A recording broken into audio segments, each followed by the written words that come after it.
नमस्कार, मी लाघवी ओम सावंत बुलेटिन मध्ये आपलं स्वागत करते। सांगलीच्या जागेचा तिढा सुटला असला तरी देखील सांगलीच्या जागेवरून मवियात काहीसं आलबेल नसल्याचं चित्र आहे। किंबहुना सांगलीच्या जागेवरून उद्धव ठाकरे आणि काँग्रेस यांच्यामध्ये मात्र 36चा आकडा आहे की काय अशी आता चर्चा सुरू झाली आहे आणि हीच आज आपली स्टोरी ऑफ द डे आहे।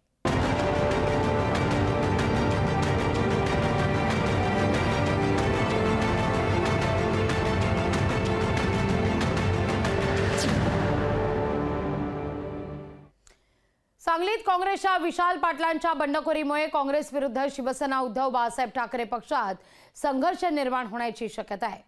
उद्धव ठाकरेंनी बंडखोरांना आवळण्याचा सल्ला काँग्रेसला दिलाय। काँग्रेसनेही डॅमेज कंट्रोल करण्याची ग्वाही देत थोडी नरमाईचीच भूमिका घेतली आहे।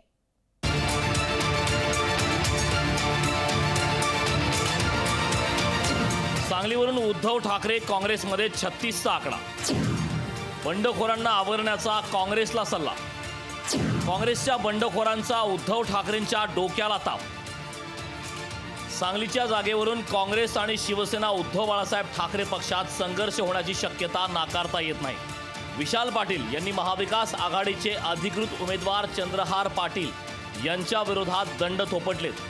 धक्कादायक बाब म्हणजे राज्य पातळीवरचे अनेक नेते विशाल पाटलांबाबत सहानुभूती बाळगून आहेत। काँग्रेसनं अधिकृत उमेदवारी दिली नाही तर बंडखोरी करण्याची तयारीही विशाल पाटलांनी केली आहे। विशाल पाटलांच्या या पवित्र्यानं शिवसेना उद्धव बाळासाहेब ठाकरे पक्ष संतापलाय।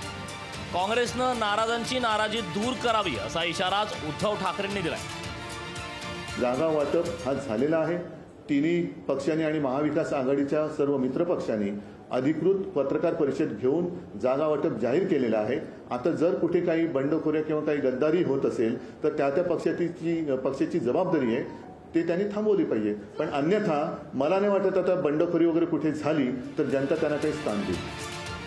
विशाल पाटलांशी बोलण्याचा प्रयत्न करत असल्याचं काँग्रेस नेत्यांनी सांगितलंय। विशाल पाटील बंडखोरी करणार नाही याची खबरदारी घेत असल्याचंही काँग्रेस सांगते। तुम्ही विशाल पाटलांशी आम्ही बोलू। अध्यक्ष आमचे नानाभाऊ पटोले यांनी आमची ही चर्चा झाली की विशालशी अजूनही बोलू, आपण चुकीचं पाऊल उचललं जाणार नाही याची काळजी घेऊ। काँग्रेसमधील नाराजांमुळे मित्र पक्षांशी काँग्रेसचे असलेले संबंध बिघडण्याची शक्यता आहे। सांगलीसह 2 ते 3 मतदारसंघात मित्रांना आव्हान दिलं गेल्यास महाविकास आघाडीची महाबिघाडी होण्याची शक्यता नाकारता येत नाही। नागपूरहून ज्ञानेश्वर पवारसह स्वप्नील जाधव, लोकशाही मराठी, मुंबई। लोकसभा निवडणुकीच्या रणधुमाईत काँग्रेसमध्ये नाराजांची फौज उभी राहिली आहे। उमेदवारी न मिळाल्यानं मुंबई धुळ्यापासून सांगलीपर्यंत नाराजांनी बंडाचा झेंडा उभारलाय। या नाराजांचा महाविकास आघाडीच्या उमेदवारांना फटका बसण्याची शक्यता नाकारता येत नाहीये।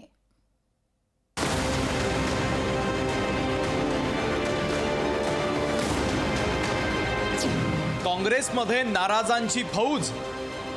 मुंबई धुळ्यापासून सांगलीपर्यंत उमेदवारीवरून नाराजी। नाराजांची नाराजी दूर केल्याचा काँग्रेसचा दावा। लोकसभा निवडणुकीत महाराष्ट्रात प्रत्येक पक्षात थोडीफार नाराजी पाहायला मिळते, पण काँग्रेसमध्ये मात्र नाराजांची फौज पाहायला मिळते। काँग्रेस लोकसभेच्या 17 जागा लढत असताना काँग्रेसमध्ये नाराजांची संख्या मात्र कमी होताना दिसत नाहीये। धुळे, सांगली, मुंबई, भिवंडी अशा मतदारसंघात नाराजांची मोठी फौज आहे। या नाराजीचा फटका महाविकास आघाडीच्या उमेदवारांना बसण्याची शक्यता नाकारता येत नाहीये।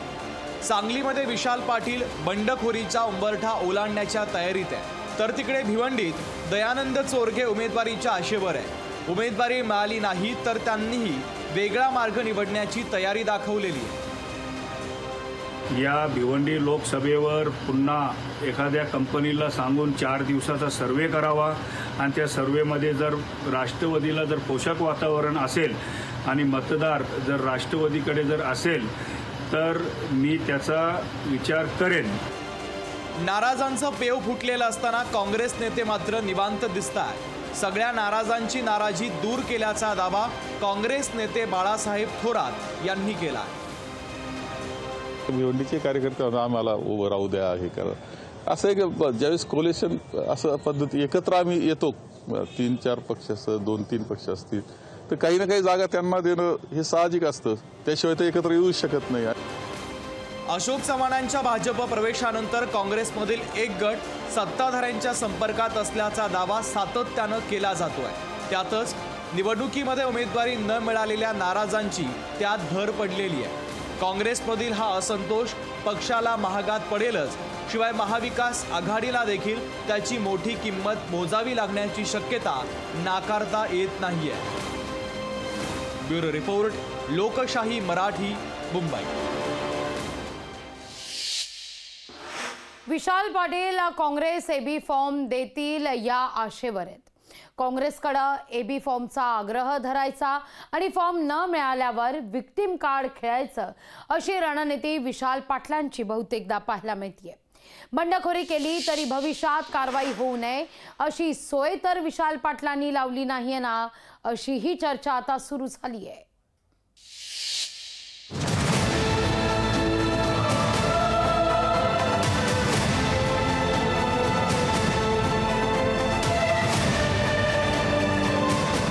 तारखेच्या 3 वाजेपर्यंत काँग्रेस पक्षाचे एबी फॉर्म हे निश्चित त्या ठिकाणी माझ्या नावाचं.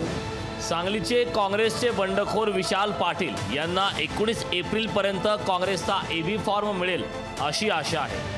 विशाल पाटील यांनी दुसऱ्यांदा उमेदवारी अर्ज दाखल करताना शक्ती प्रदर्शन केलंय. काँग्रेस 19 एप्रिलपर्यंत उमेदवारी अर्जासोबत जोडण्यासाठी एबी फॉर्म देईल अशी आशा विशाल पाटलांना आहे.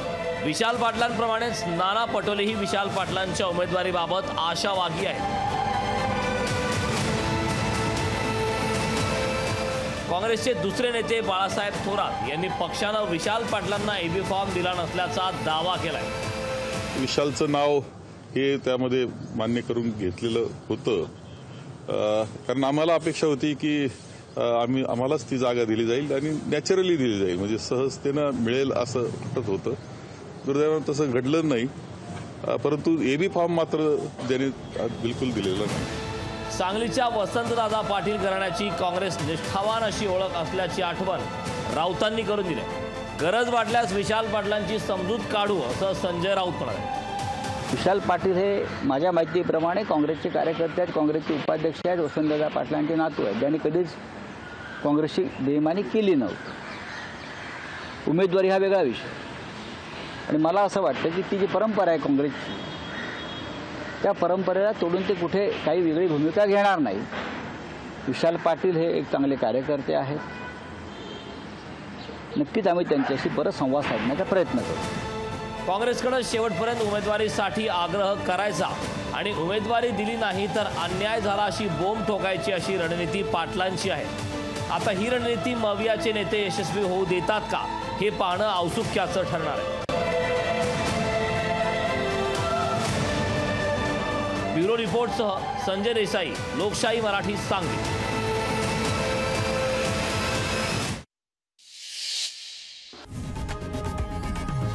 लोकशाही मराठी ऐका, पहा, जागरूक रहा.